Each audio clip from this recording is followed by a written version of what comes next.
এবার আমরা জানবো বাজার পরিস্থিতি এবং নিত্য পণ্যের বাজার পরিস্থিতি জানাতে পঞ্চগড় থেকে যুক্ত হচ্ছেন সহকর্মী রাশিদুজ্জামান বাবু।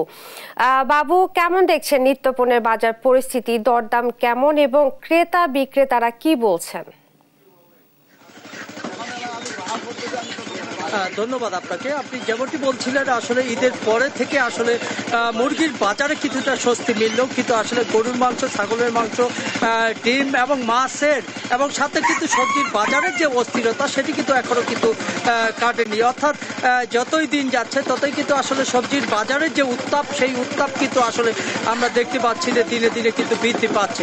এমনি করে কিন্তু গরুর মাংস কিন্তু আসলে কিছুটা দাম কমার কথা, কিন্তু আজকে সকালে আমি যে জায়গায় আছি এই জায়গায় আসলে খোঁজ নিয়েছি যে গরুর মাংসের দামও কিন্তু আসলে 750 টাকা কেজি দরে কিন্তু আসলে বিক্রি হচ্ছে। বিশেষ করে আপনাকে যদি জানাই যে মুরগির মাংস কিছুটা, অর্থাৎ দেশি মুরগি বিক্রি হচ্ছে 500 টাকা, সোনালী মুরগি বিক্রি হচ্ছে 270 টাকা এবং কাটা যেটা ব্রয়লার মুরগি সেটি বিক্রি হচ্ছে 270 টাকা, খাসির মাংস বিক্রি হচ্ছে 1100 টাকা দরে।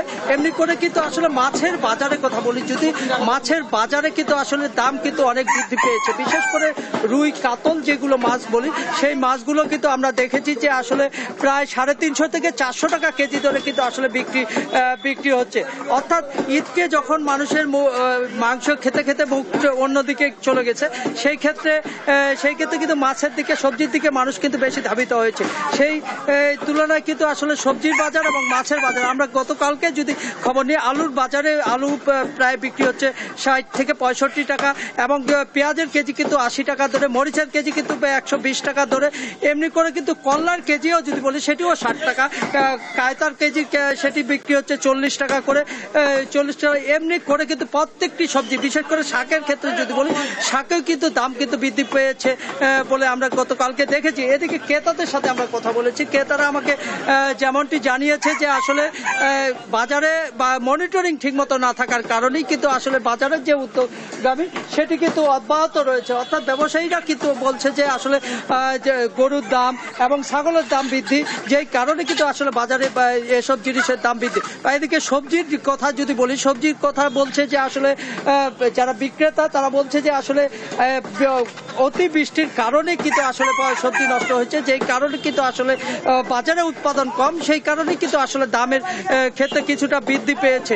কিন্তু আসলে ক্রেতারা বলছে যে আসলে এটা বৃদ্ধি উৎপাদন যে হিসাবে মাছের হয়, এখানে উৎপাদিত মাছ এখানকার চাহিদা মিটিয়ে কিন্তু আসলে আমরা জানি যে দেশের বিভিন্ন জেলায় কিন্তু আসলে যায়, কিন্তু এখানকার মাছের দাম কিন্তু কিছু কমছে না। কিন্তু সবজি কিন্তু এখানে অধিকাংশ, যদি বলি পঞ্চগড়ের হাড়িবাসা এবং বদা উপজেলার যদি শমশেরনগর বলি, আসলে এই দুটি গ্রাম কিন্তু আসলে সবজির গ্রাম হিসাবে বলে সারা বছরেই কিন্তু এখানে আসলে সবজির উৎপাদন হয়ে থাকে, যেই কারণে কিন্তু আসলে এখানে সবজির দাম কিন্তু কিছুটা সহনীয় পর্যায়ে থাকার কথা, কিন্তু আসলে আমরা দেখেছি যে আসলে এখানে সহজে পর্যায়ে নেই। ক্রেতারা বলছে যে আসলে প্রশাসনের নিয়মিত মনিটরিং কিন্তু এখানে হচ্ছে না। ঈদের পর থেকে আসলে এখানে কোনো মনিটরিং না থাকার কারণে কিন্তু আসলে ব্যবসায়ীরা একটা সিন্ডিকেট করে কিন্তু আসলে দাম কিন্তু তাদের মতো করে রাখছে। অর্থাৎ এখানে ক্রেতারা আছে তারা কিন্তু আসলে এক প্রকার ব্যবসায়ীদের কাছে জিম্মি। ব্যবসায়ীরা কিন্তু আসলে বলছে বলে না, বাজারেই আসলে উদ্যোগগামী, যে কেমন এই দাম বেশি। অর্থাৎ যতই দিন যাচ্ছে, অর্থাৎ যতই বর্ষা আসছে, বর্ষার পরে কিন্তু আসলে দাম কিন্তু হু হু করে বাড়ছে। অর্থাৎ প্রত্যেকটি সবজি বলেন, মাছ বলেন এবং গরুর মাংস, খাসির মাংস, সব জিনিসের দাম কিন্তু আসলে সাধারণ যে ক্রেতারা তাদের একেবারে নাগালের বাইরে। এখন ক্রেতারা বলছে যে আসলে এটি কিন্তু আসলে বাজার মনিটরিং জরুরিভাবে দরকার হয়েছে। ভোক্তা অধিকারের কথা যদি বলি, ভোক্তা অধিকারকে আসলে 3 মাসও একদিনও দেখা মিলে না বলে এরকম অভিযোগ সাধারণ ক্রেতাদের। এই ছিল পঞ্চগড় থেকে আমার কাছে সর্বশেষ সংবাদ। বাবু, আপনাকে ধন্যবাদ।